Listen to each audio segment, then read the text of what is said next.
what I found exciting about the film is that I didn't know what to expect at all. Basically, as you said in the interview a little bit before, that you think you're in it for a boring accountant movie, and then all of a sudden it's a vigilante film. So, what did you most enjoy about reading the script? This sense of the really unknown and unexpected.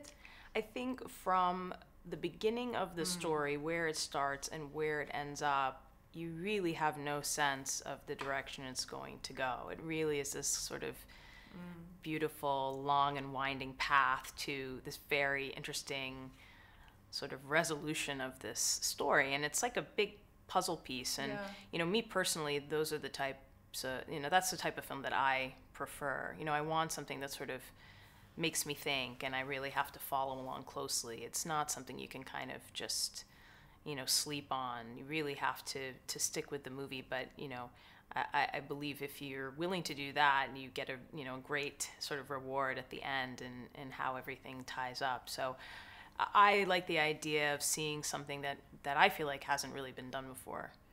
Medina has a very thrilling job. I mean, I would be very interested in that investigative element and like solving the riddles and finding someone and all these things.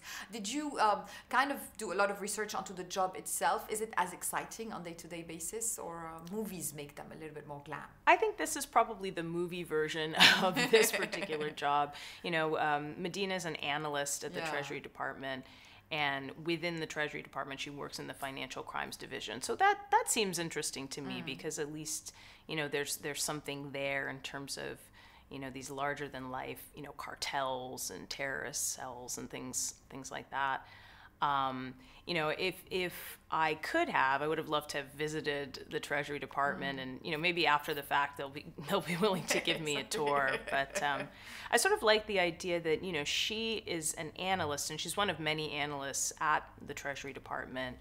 But I believe that J.K.'s character, Ray King, I think he sees something more in her abilities. Early on, he sort of seems to question the fact that you've been an analyst for a while, and I wonder why you're not sort of striving for more. And I think she's somebody that takes comfort in the stability of the job that she's in. She's not necessarily looking to draw a lot of attention to herself. So when she does get noticed by Ray King, and he sort of gives her this job of solving this question of who is the accountant, she probably wishes that it wasn't happening in this way. But, again, it sort of all unfolds in a very interesting and unexpected manner. Ben Affleck got to do Indonesian martial arts. Did anyone else get to do exciting things on set? Well... I mean, yours, she gets...